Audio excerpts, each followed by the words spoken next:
جی مفتی صاحب، ایک اور آپ سے جو بات ہوئی تھی کہ جو مذہب جو ہے اس میں جو سیاست اور مذہب جو ہے، بلکہ سیاست میں مذہب کو استعمال کیا جاتا ہے، تو بھی حال ہی میں ایک بات کی گئی جس میں سیاسی طور پہ تو اس پہ نہیں جانا چاہیے، لیکن جو سیاست دان ہیں ان کا علم ہوتا نہیں ہے، لیکن وہ اس طرح کی بات کہہ جاتے ہیں کہ جس سے جو ہے وہ گستاخی کا عنصر اس سے نکل سکتا ہے. جیسے کہ ابھی بات ہوئی کہ پہلے 5 سال جو ہے مدینہ میں جا کے جو مسلمانوں نے کچھ نہیں کر سکے وہاں پہ. تو یہ جو سیاست دان جو ہیں ان کو اس طرح کی باتیں جو ہیں ان سے گریز کرنا چاہیے. تو اس کے اوپر آپ کچھ فرما دیں کہ یہ اس طرح کی چیزیں جو ہیں، یہ کیونکہ آپ نے ابھی اکثر بیانات کے اندر جو ہے جھوٹی احادیث اور اس پہ بات کی ہے، تو یہ اس سے ایک طرح سے ریلیٹڈ کوشچن ہی ہے.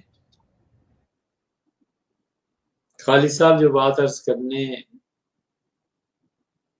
جا رہے ہیں، بہت سے لوگوں کو تلخ محسوس ہوگی، لیکن پرواہ نہیں. اس پوری کائنات میں حق تعالی شانہ کے علاوہ، اللہ عز و جل رب العالمین کے علاوہ کسی سے کوئی بحث اور غرض نہیں. کوئی بگاڑے گا کیا اور بنائے گا کیا، لے گا کیا اور دے گا کیا، کچھ بھی نہیں سوائے اللہ کی ذات کے.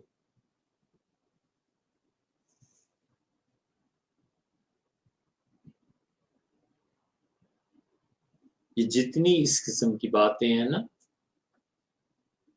کہ ریاست مدینہ 5 سال، یہ اس طرح سوالات آ رہے ہیں جیسے ساون بھادو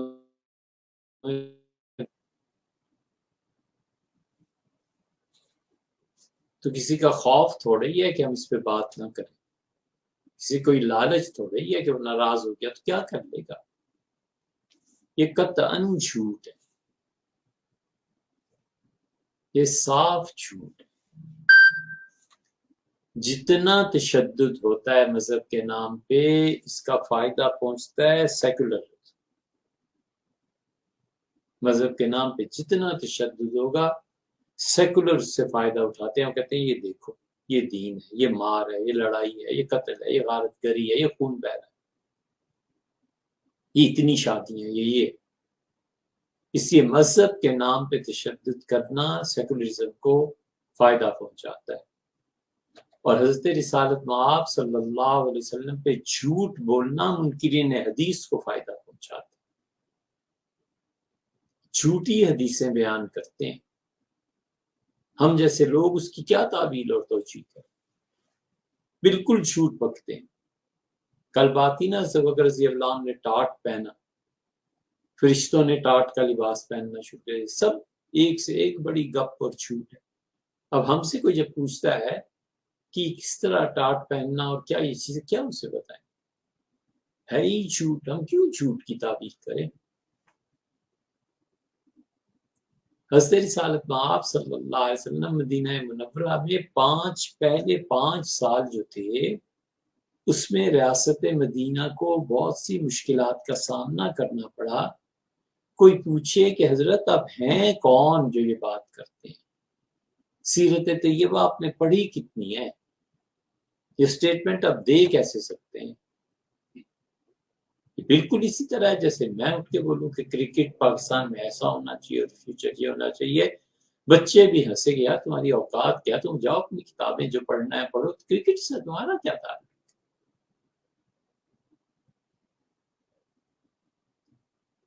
کل کو کوئی اور آدمی اٹھے اور وہ کہے کہ مجھ سے پوچھا کرو آپ کہ میڈیکل کیا ہے، پوچھے صاحب آپ کیا کرتے ہیں تو کہ میں چھابڑی لگاتا ہوں. کدھر کھو گئی ہے لوگوں کی عقل؟ حضرت رسالت مآب صلی اللہ علیہ وسلم نے مدینہ منورہ میں ریاست قائم کی تھی پہلے 5 سالے میں، اس لیے کہ یہ زوم ہے، اور مذہبی رہنماؤں نے انہیں یقین دلایا ہے کہ صلاح الدین ایوبی کے بعد آپ ہی پیدا ہوئے، اور آپ کے 5 سالہ دور میں جو تکالیف اور مصائب ہیں یہ عین سنت کے مطابق ہے. حضور صلی اللہ علیہ وسلم کو بھی یہی کیفیت پیش آئی تھی. اور پھر نبی کریم صلی اللہ علیہ وسلم بہت آسانی اور سکھ میں تھے، جو آخری مدینہ منورہ کے 5 سال تھے۔ تو آپ کا جو دوسرا 5 سالہ آئے گا نا پاکستان کی قیادت کا، اس میں آپ بہت اچھے ہوں، وہ بھی خوش ہے، وہ بھی خوش، اس لیے کہ انہوں نے بہت سے لوگوں کی فائلز اس پہ پرائم منسٹر سے سائن کروانے، کوئی ایسی چیز نہیں ہے، قطعاً کوئی ایسی چیز نہیں ہے۔ حضرت رسالت پناہ صلی اللہ علیہ وسلم کی حیات طیبہ مکہ مکرمہ میں ہو یا مدینہ منورہ میں، آپ سیرت کو خود پڑھ لیں، ہر 6 مہینے سال بعد، ہر 6 مہینے سال بعد بڑی سے بڑی چیلنج کا سامنا کرنا پڑا ہے، حتیٰ کہ رفاقت اعلیٰ نصیب بدر ہوئی، مدینہ منورہ تو چلو لے لیتے ہیں، بدر سے پہلے جو کچھ تکالیف تھی وہ کہاں گئی؟ صحابہ رضی اللہ عنہ سارے ہجرت کر کے گئے تھے، ان کی مواخات اور وہ چیزیں کہاں گئیں؟ لوگ نئے نئے مسلمان ہو کے آ رہے تھے، اور ان کے لیے رسول اللہ صلی اللہ علیہ وسلم کا 24 گھنٹے تعلیم میں کھپے رہنا، اپنے آپ کو بالکل کھپا دینا، ایک طرح کا پیغام بھیجتے تھے کہ عشاء کے بعد آج مجھے تم سے بات کرنی ہے، بیٹھے رہو۔ صحابہ رضی اللہ عنہ عشاء کے بعد بیٹھے رہتے تھے، روزانہ فجر کے بعد لوگوں کو تعلیم دینا، ان کے محلوں میں جا کر کھڑے ہو کے انہیں بتانا کہ یہ اس طرح کرنا ہے، یہ اس طرح کرتے ہیں، یہ اس طرح کرتے ہیں۔ پھر بدر، اچھا چلیے یہ 5 سال پہلے انہوں نے بھی مان لیا، 6 سال کیا ہوا؟ حضور اقدس صلی اللہ علیہ وسلم حدیبیہ نہیں گئے، انہوں نے منع نہیں کر دیا کہ آپ مکہ نہیں آ سکتے، لڑائی کے لیے سارے تل نہیں گئے تھے۔ دو طرفہ باتیں، ایک طرف رسول اللہ صلی اللہ علیہ وسلم فرما چکے ہیں کہ میں نے خواب دیکھا ہے، ہم نے عمرہ کیا، یہاں صحابہ رضی اللہ عنہ سیدنا عمر رضی اللہ عنہ کرتے ہیں کہ اللہ کے رسول آپ نے تو فرمایا تھا، تو آپ نے کہا عمر یہ بھی کہا تھا کہ اسی سال یہ ہوگا، کہ نہیں، فرمایا تو بس یہ ہوگا صحیح، اس سال نہیں تو اگلے سال سے۔ تھوڑے کرب اور بے چینی سے گزرے ہیں حضور صلی اللہ علیہ وسلم 6 7 8 9 10 سارے سالوں میں، کہ وہ طوفان اٹھا ہے کہ بچے بچے کی زبان پہ ام المومنین عائشہ رضی اللہ عنہا پر منافقوں نے تہمت لگائی تھی، رسول اللہ صلی اللہ علیہ وسلم کے دن کا چین اور رات کی نیند اس میں خلل آ گیا تھا۔ حضرت بکر رضی اللہ عنہ جیسا آپ کا ساتھی جس پہ آپ کو مکمل اعتماد اور یقین تھا، اس شخص کی صدیقیت کا اس سے بڑا مظاہرہ کبھی بھی نہیں ہوا، یا وہ ہے یا پھر ختم نبوت کی جنگ ہے۔ یعنی آپ اندازہ کریں اتنی حالت نازک ہو گئی ہے کہ حضرت عائشہ رضی اللہ عنہ اپنے ماں باپ کے گھر چلی گئی ہیں، یہ جن کی بیٹیاں ہیں نا ان سے پوچھیں دل پہ ہاتھ رکھ کے کہ تہمت لگے بیٹی پہ اور بھی عائشہ رضی اللہ عنہ جیسے، تو کیا حال ہوتا ہے؟ وہ محسوس کر لیا انہوں نے کہ کچھ بات ہے، چلی گئی، اور جب وہاں پہنچ کے پتہ چلا کہ اچھا میرے متعلق یہ تہمت ہے، تو رسول اللہ صلی اللہ علیہ وسلم تشریف لائے۔ سیدنا ابوبکر رضی اللہ عنہ کو بیٹی کہتی ہے کہ آپ جواب کیوں نہیں دیتے میری طرف سے، آپ بولیں، آپ بتائیں ابا میں کس کردار کی ہوں؟ تو سیدنا ابوبکر رضی اللہ عنہ کے اصرار پہ ان کا بیٹی وہ اللہ کے رسول ہے، چپ ہو گئے سے چند ایک فکرے اس سارے قصے میں ابوبکر سے بولے ہی نہیں، کہا تو میری بیٹی ہو لیکن اللہ کے رسول اللہ صلی اللہ علیہ وسلم تھوڑی یہ حالت گزری۔ پھر اس سے اگلے سال عمرہ ہو گیا، سب چیزیں ہو گئی، پھر بنو قریظہ کے ساتھ، اس سے پہلے یہودیوں کے ساتھ یہ کرب نہیں گزرا، بادشاہوں کو خط لکھ رہے ہیں اور عرب آپ کی کردار کشی کے پیچھے پڑے ہوئے ہیں، اور آپ حسان ابن ثابت رضی اللہ عنہ کو کہتے ہیں کہ میری طرف سے حسان جواب دو۔ مکہ فتح ہو گیا، بظاہر مشکلات، کہاں مشکلات کا خاتمہ ہوا ہے، خیبر اس سے پہلے ہو گئی، غزوہ حنین کہاں گیا، طائف کا محاصرہ کہاں گیا، حتیٰ کہ وفات سے پہلے خبر ملی ہے کہ عیسائیوں نے اس طرح حملے کا غزوہ تبوک اور پھر وفات سے پہلے بھی ایک لشکر کو روانہ کیا ہے. کہاں حضور صلی اللہ علیہ وسلم پر کوئی سال کوئی 6 مہینے ایسے گزرے ہوں جب سکھ اور چین ہوا. ایسے نہیں ہوا.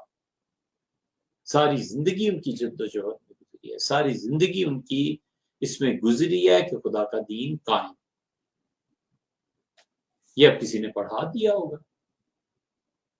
ہم جانتے ہیں جو مذہبی قیادت ان کے ساتھ ہے وہ خود ان الفاظ کا اللہ کو ہم نے جواب دینا ہے. اس ذمہ داری کے احساس کہتے ہیں ٹاپ کے جھوٹے ہیں حضور صلی اللہ علیہ وسلم کے بارے میں. کوئی شرم حیا کوئی رکاوٹ نہیں ہے.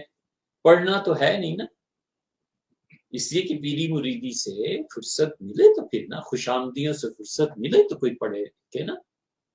اس مذہبی قیادت کا یہ حال ہے کہ وہ جھوٹ بولتے ہیں, بکتے ہیں حضور اقدس صلی اللہ علیہ وسلم پہ. اس سے فائدہ ہوتا ہے منکرین حدیث کو. منکرین حدیث سے جب بات کرنی پڑتی ہے تو کہتے ہیں یہ بھی روایت ہے, یہ بھی روایت ہے, یہ بھی. ہم کہتے ہیں یار یہ جھوٹ ہے. کہتے ہیں تم جانو تمہارے کام. اس مذہبی قیادت نے کہا کہ حضور صلی اللہ علیہ وسلم پہلا 5 سال. آپ اتنی موٹی سی بات پوچھیں کسی سے کہ اس زمانے میں بھی 5 سالہ دور ہوا کرتے, اس زمانے میں بھی 5 سالہ بجٹ پیش ہوا کرتے تھے, 5 سالہ پلان ہوا کرتا تھا. کچھ بھی نہیں, سب جھوٹ کا بلندہ. سیاست میں جو کرتے ہیں کریں, ان کی مرضی, ہمیں کیا اس سے متاثر ہو نہ ہو ملکی حالات. لیکن یہ نہیں ہونا چاہیے کہ رسول اللہ صلی اللہ علیہ وسلم پر جھوٹ. غالباً امام بخاری رحمۃ اللہ نے خواب دیکھا تھا, غالباً یا ایک اور بڑے محدث سے انہوں نے دیکھا تھا کہ رسول اللہ صلی اللہ علیہ وسلم کی جسد اطہر سے وہ پنکھا چل رہے ہیں, مکھیاں اڑا رہے ہیں. تو انہوں نے اس کی تعبیر پوچھی. انہوں نے کہا اللہ تعالیٰ تمہیں اس مقام تک لے جائے گا کہ تم رسول اللہ صلی اللہ علیہ وسلم پر جو لوگ جھوٹ بولیں گے ان کے جھوٹ کو ہٹاؤ گے. ہمیں صرف اور صرف رسول اللہ صلی اللہ علیہ وسلم پہ غیرت آتی ہے. جو نہیں کہا نہیں کہا, نہ کہیں کہ انہوں نے کہا, بس اتنی سی بات, اور کچھ نہیں. ڈالر کہاں جا رہا ہے تو فلاں کہاں, ہمیں کیا پتا یار, کریں جو کچھ بھی کرنا ہے. صرف اتنی درخواست ہے حضور اکرم صلی اللہ علیہ وسلم جھوٹ نہ بولے, لوگوں کو مذہب کے نام پہ دھوکہ نہ دے. یہی وہ چیز جنہوں نے اکبر بادشاہ کو یقین دلایا تھا کہ 1000 سال پورے ہو گئے ہیں, 1000 سال کے بعد تبدیلی آئے گی, اور اب جو امت جس نہج پہ آئندہ 1000 سال تک چلے گی, اکبر بادشاہ کو یقین دلایا کہ آپ ہی ہیں, آپ کا نام کتابوں میں آیا, اب اس دین میں تغیرات کو پیدا کریں. تو اکبر بادشاہ اسی نالائق مذہبی قیادت سے بگڑا تھا. حتیٰ کہ حضرت مجدد الفسانی رحمۃ اللہ علیہ نے مکتوبات شریف میں لکھا ہے کہ اکبر کی گمراہی میں پورا کردار ان اس زمانے کے برے مولویوں کا, علماء سو کا, جا کے پٹیاں پڑھاتے ہیں. کیا آپ اس اعتبار سے اتباع سنت میں, اس اعتبار سے تو اکبر بادشاہ جو ہمیشہ جمعرات کو پوری رات گزارتا تھا علم کی مجالس میں, علماء بیٹھتے تھے, باتیں کرتا تھا, گفتگو کرتا تھا, یہ جدوجہد شروع ہوئی کہ میں بادشاہ کے زیادہ قریب بیٹھوں. دوسرے مولوی نے کہا میں زیادہ قریب بیٹھوں, تیسرے نے کہا میں زیادہ.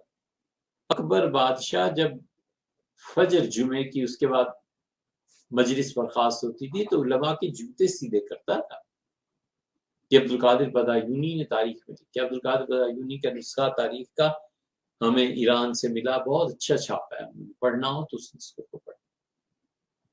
ہمارے حضرت شیخ ابوالحسن علی ندوی رحمۃ اللہ علیہ نے تاریخ دعوت و عزیمت کی 4تھی جلد میں یہ سب حالات بیان کیا, آپ پڑھیں. اور پھر وہ دن بھی آیا جو اکبر بادشاہ جوتے جن کے سیدھا کرتے تھے, ایسی بحث اور شور اور پکار بلند ہوا کہ اکبر نے کہا یہ میرے سامنے یہ سب کچھ کیا ہو, یعنی جن لوگوں کو بولنے تک کی تمیز نہیں ہے, یہ ایسی باتیں. تو اس لیے آج کل جو بھی ان کے گرد مذہبی حلقہ ہے نا، ان کی کوئی سی ابھی ربیع الاول گزرا تھا نا، ابھی ربیع الاول پہ انہوں نے جو تقریر کی ہے کہ حضور اقدس صلی اللہ علیہ وسلم ایسے اٹھے، ایسے پیدائش کے بعد ایسے ہاتھ بلند کیا اور یوں رسول اللہ صلی اللہ علیہ وسلم کا دایاں ہاتھ پڑا، حیران ہوتا ہے انسان کی یا اللہ یہ کیا کر رہے ہیں۔ یہ سب چیزیں اسلام کی بدنامی کا باعث ہے۔ ہماری اگلی نسلیں پوچھیں گی اور پوچھتی ہیں، وہ کہتی ہیں چند دن کا بچہ ہے یہ کیسے ہو گیا تھا، دینا جواب اس کا، ہم کہتے بیٹے ہوئے ہی نہیں تھا۔ وہ کہتے ہیں آپ کی ماں نے اس کی ماں نے، یہی چیز ان کے ساتھ جا کے جو کچھ کسی نے کان میں کہہ دیا اور یقین دلا دیا کہ آپ جو کچھ کر رہے ہیں حضور اقدس صلی اللہ علیہ وسلم کے ساتھ بھی یہی پیش آیا تھا، آپ عین اتباع سنت پہ چل رہے ہیں، تو یہ سب ضلوا خود بھی گمراہ ہیں اور اسے بھی گمراہ